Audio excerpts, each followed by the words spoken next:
C'est une grande joie que de nouveau nous sommes réunis pour la gloire de Dieu, et nous rendons grâce à Dieu pour cet instant, pour ce moment qu'il nous a accordé. À lui soit la gloire d'éternité en éternité par Jésus-Christ, notre Seigneur et Sauveur. Nous allons continuer, bien-aimés, dans la série Les souffrances de Christ. Les souffrances de Christ, tout en parlant aussi de sa mort. Et Christ crucifié a souffert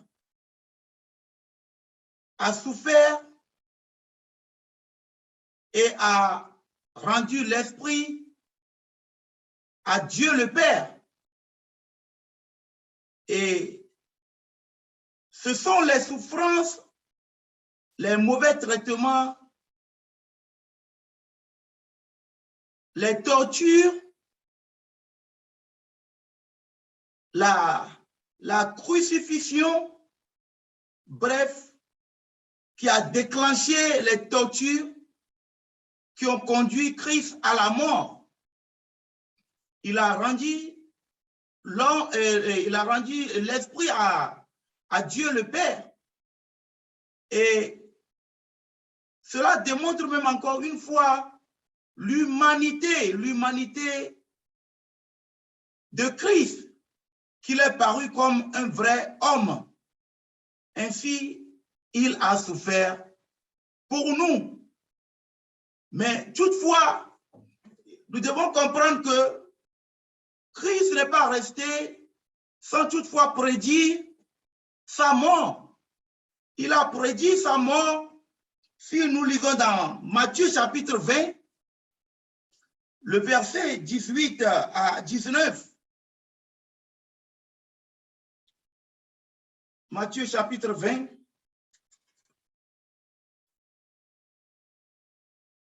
Le verset 18 à 19.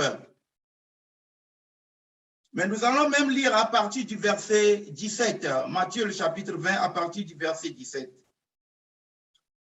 Pendant que Jésus montait à Jérusalem, il prit à part les 12 disciples et il leur dit en chemin, « Voici, nous montons à Jérusalem. Et le Fils de l'homme sera livré aux principaux sacrificateurs et aux scribes. Ils le condamneront à mort et ils le livreront aux païens pour qu'ils se moquent de lui, le battent de verges et le crucifient. Et le troisième jour, il ressuscitera. » Bien-aimés dans le Seigneur, lorsque nous lisons ce passage, nous voyons comment Christ a fait la prédiction de sa mort, de ses souffrances. Donc Christ a prédit sa mort. Et Christ s'est adressé à ses disciples. Il s'est adressé à ses disciples bien-aimés dans le Seigneur parce qu'il ne voulait pas qu'il soit scandalisé par sa mort, qu'il soit choqué. Donc, il est préparé pour sa mort. Donc, Christ a préparé les disciples avant sa mort. Nous allons même lire aussi Jean 12, versets 32 à 33.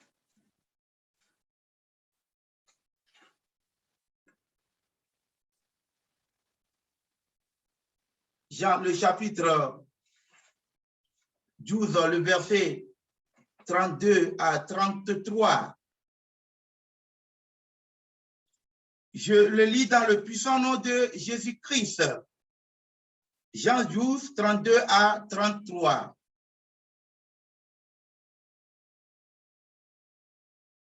Et moi, quand j'aurai été élevé de la terre, j'attirerai tous les hommes à moi.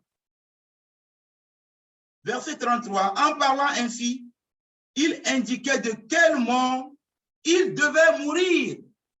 Donc, Christ, par ses paroles, indiquait de quelle mort il devait mourir, comment il devait mourir et dans quelles conditions il devait mourir. Donc, il a mis les disciples au courant. Il les a parlé même de la coupe, qui a un baptême dont il sera baptisé.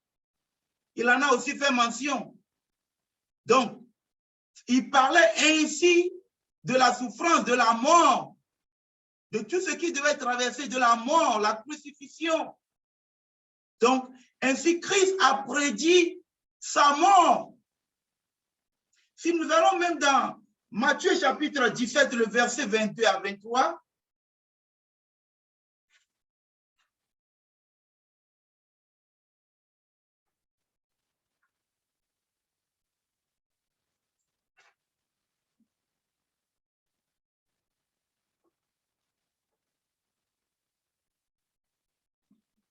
je le lis dans le puissant nom de Jésus-Christ.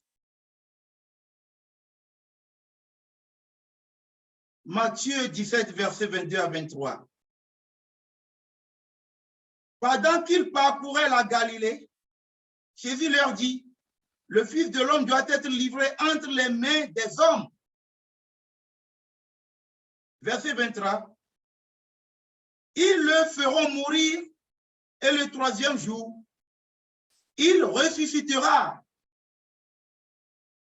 Ils furent profondément attristés.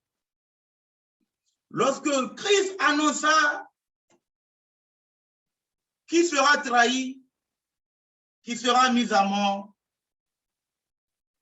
ils étaient tous attristés.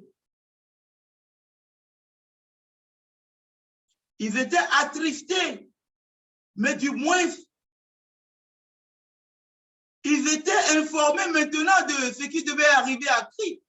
Cela a créé en eux une tristesse.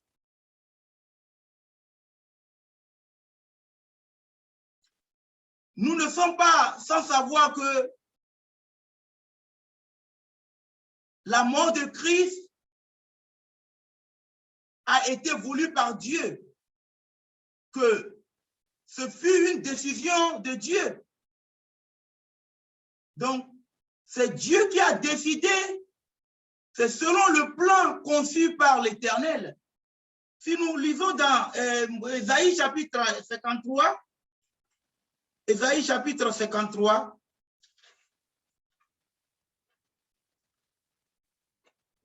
Ésaïe chapitre 53, le verset 6 et aussi le verset 10. Si un frère veut bien le lire.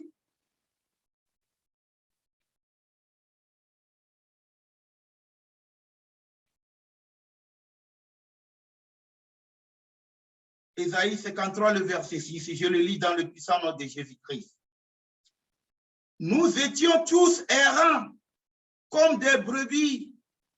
Chacun suivait sa propre voie. Et l'Éternel a fait retomber sur lui l'iniquité de nous tous. Donc, la coupe de la colère de Dieu, de la colère divine que Christ devait boire et qu'il a bu, c'est à cause de nos iniquités, à cause de nos errances. Le fait que nous avons péché, c'est le pourquoi Dieu a fait retomber cette coupe, cette colère sur Christ, c'est-à-dire cette mort. Donc Christ est mort. Donc, bien aimé dans le Seigneur, nous voyons par ce passage clairement que la mort de Christ a été décidée par Dieu, que Dieu l'a décidé. C'est Dieu qui a décidé la mort de Christ, bien aimé dans le Seigneur. Si nous lisons le verset 10, toujours dans Ésaïe 53, le verset 10, il a plu à l'Éternel de le briser par la souffrance. Je reprends. Ésaïe 53, le verset 10. Il a plu à l'Éternel de le briser par la souffrance. Après avoir livré sa vie en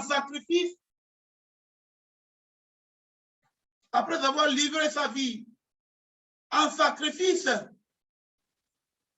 autant pour moi, pour le péché, il verra une postérité et prolongera ses jours.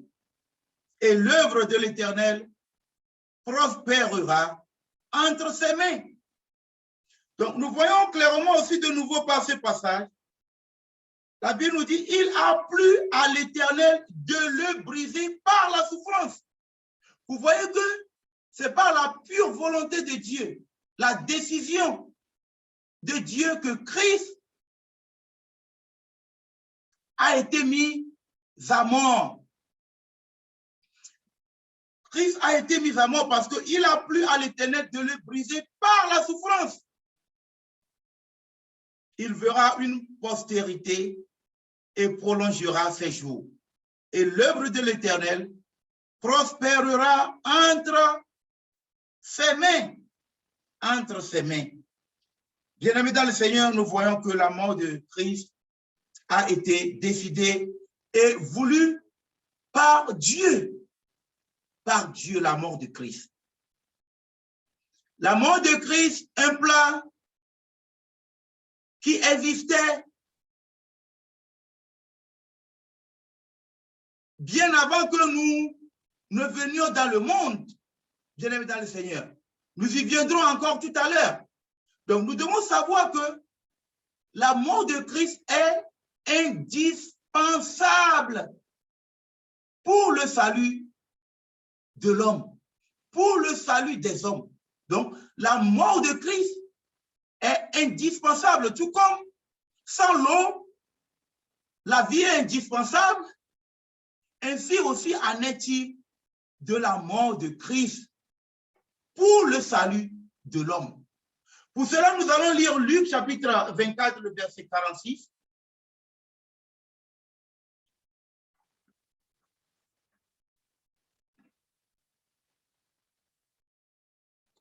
Luc chapitre 24, le verset 46.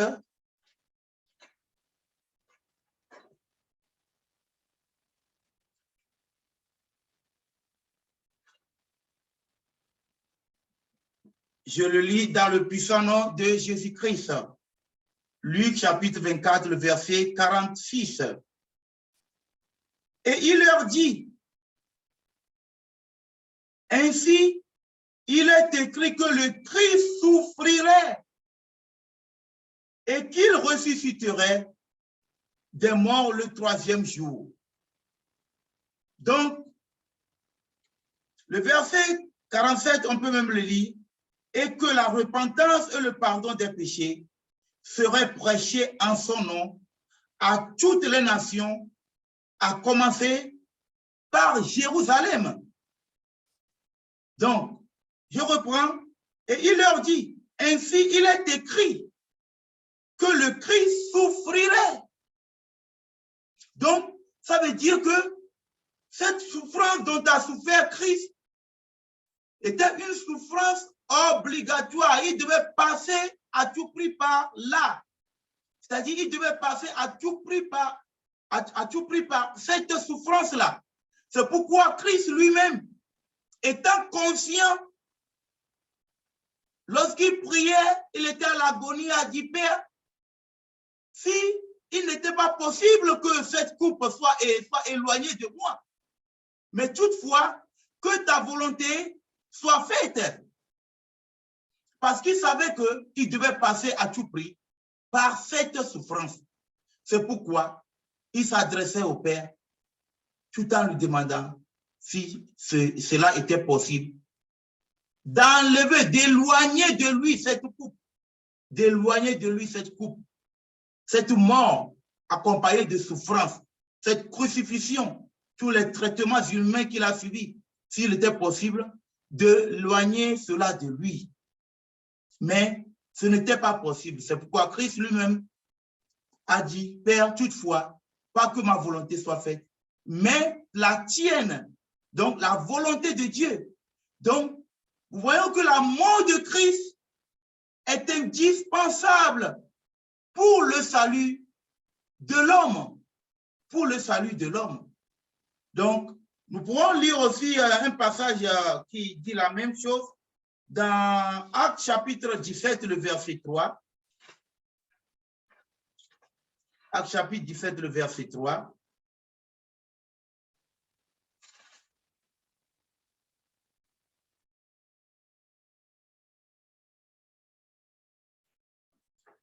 Actes chapitre 17, le verset 3. Nous allons même lire à partir du verset 2 pour mieux comprendre. Paul y entra selon sa coutume pendant 3 sabbats.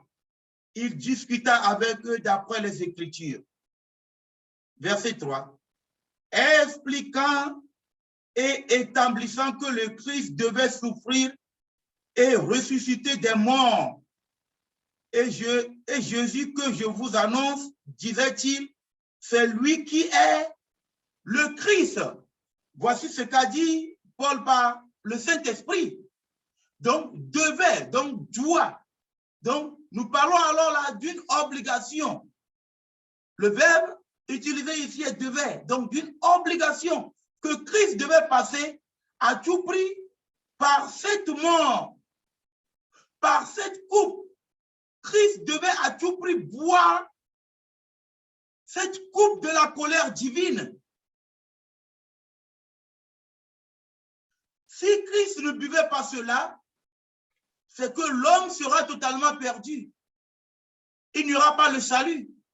Personne ne peut se présenter, se dire, être aujourd'hui chrétien, ou bien personne ne peut, par cela, personne ne pourra avoir accès à Dieu. Donc, il a fallu que Christ traverse cela, qu'il souffre et qu'il meure. Donc, nous devons comprendre aussi tragique que soient les souffrances affligées à Christ à cause de nos péchés. Nous devons aussi comprendre que cette souffrance et toutes ces douleurs étaient nécessaires et répondaient à l'exigence divine pour que l'homme soit sauvé, pour que le salut parvienne à l'humanité. Donc c'est pourquoi les colères qui devaient être déversées sur nous les hommes, nous qui sommes pécheurs, a été déversée sur Christ. Donc Christ a porté le fardeau, le péché de tous les hommes sur la croix. Bien-aimés dans le Seigneur, il a porté cela, il faut que nous comprenions cela. Donc, sa mort est indispensable pour le salut. Donc, tout comme l'eau est indispensable pour la vie, ainsi en est-il aussi de la mort de Christ pour le salut de l'homme, pour le salut de l'homme. Donc, vous comprenez pourquoi, si l'on ne confesse pas Jésus-Christ, il est impossible que l'on soit sauvé, puisque il est le seul nom donné par lequel l'on peut être sauvé. Et il est le seul médiateur entre Dieu et les hommes. Et c'est par lui que passe le salut de l'humanité tout entière. C'est par lui que passe le salut de l'humanité tout entière. Donc la mort de Christ, la grande signification, la grande révélation de la mort de Christ, c'est le salut des hommes, le salut des hommes, le salut des hommes. Donc, la mort de Christ est indispensable, bien-aimés dans le Seigneur, pour le salut des hommes. Et non, personne d'autre ne pourrait mourir à la place, puisque personne ne remplissait les exigences divines, les conditions qui devaient être remplies pour que l'humanité soit sauvée. Christ, seul le sang de Christ répondait à cette demande, à cette exigence qui venait de Dieu.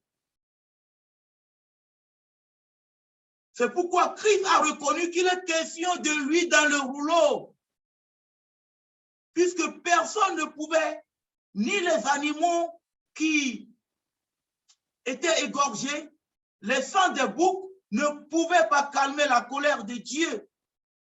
Le sang des boucs ne pouvait pas apporter le salut à l'humanité, à l'homme.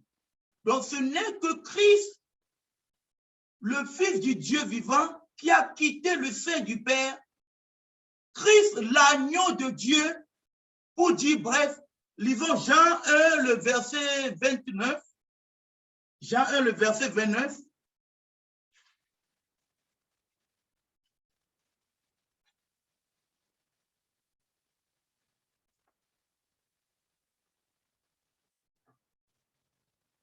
Jean 1, le verset 29. Bien-aimés dans le Seigneur.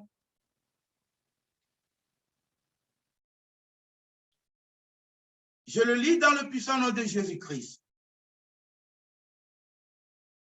Le lendemain, il vit Jésus venant à lui et il dit, « Voici l'agneau de Dieu qui ôte le péché du monde. » Donc, l'agneau de Dieu qui ôte le péché du monde. Un agneau était utilisé pour le sacrifice. Et Christ comme agneau de Dieu est mentionné par Ésaïe dans les Écritures. Si nous lisons Ésaïe chapitre 53, le verset 7, si un frère veut bien le lire.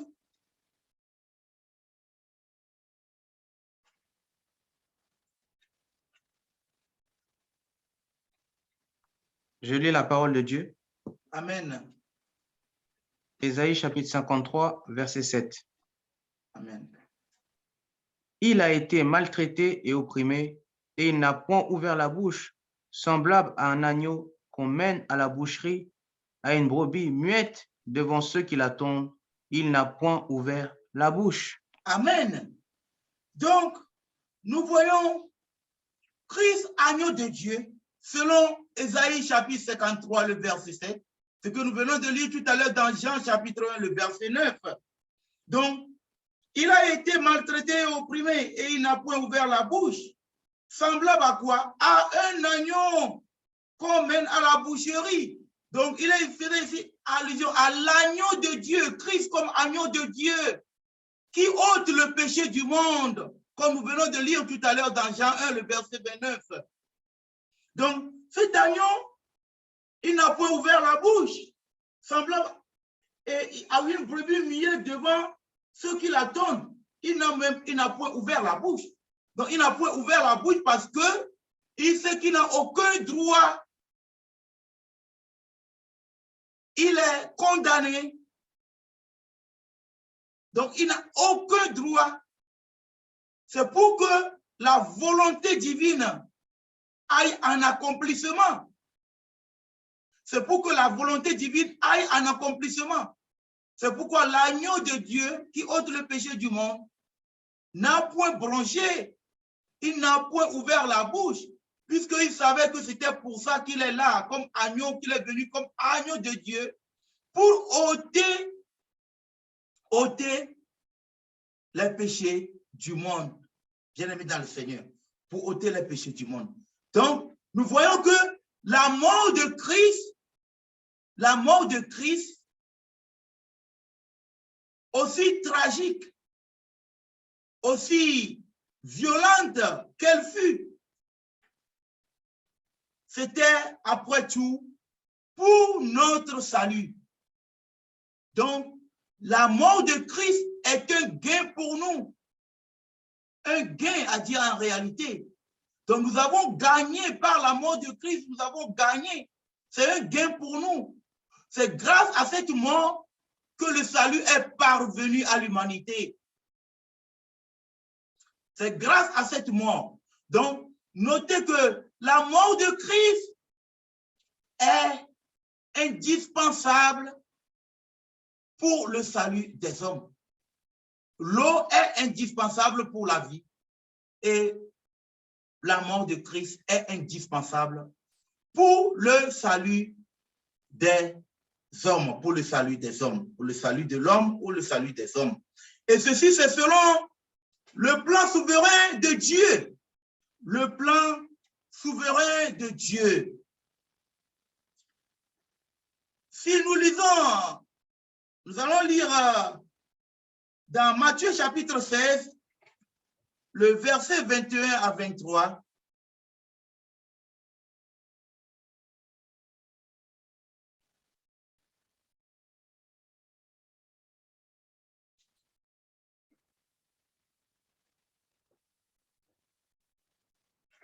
Matthieu chapitre 16.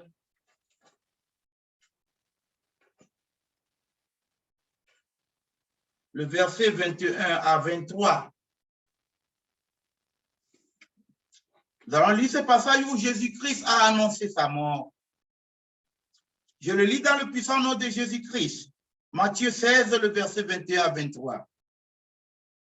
Dès lors, Jésus commença à faire connaître à ses disciples qu'il fallait qu'il aille à Jérusalem, qu'il souffre beaucoup de la part des anciens, des principaux sacrificateurs et des scribes, qu'il soit mis à mort et qu'il ressuscite le troisième jour. Pierre, l'ayant pris à part, se mit à le reprendre et dit, à Dieu ne plaise, Seigneur, cela ne t'arrivera pas. Le verset 23, mais Jésus se retournant dit à Pierre, arrière de moi, Satan, tu mets en scandale, car tes pensées ne sont pas les pensées de Dieu, mais celles des hommes. Bien-aimés dans le Seigneur, comme nous pouvons voir ici, nous voyons souvent que, inspiré par l'Esprit de Dieu, j'ouvre cette parenthèse, ton frère te raconte quelque chose, et toi tu dis qu'il n'en soit pas ainsi. Mais c'est pour la volonté de Dieu, et par la volonté de Dieu, que cela a été révélé, que ton frère en a parlé. Tout comme Pierre ici a pris à part le Seigneur, vous imaginez un peu, il le prend sorti du milieu des hommes, le met à part, à huis clos, comme on le dit en français, et le reprend. Que cela ne t'arrive pas. Donc Pierre lui parle dans la chair, étant saisi de l'esprit diabolique, l'esprit satanique, oui, qui voulait s'opposer au plan divin, qui devait aller à un accomplissement.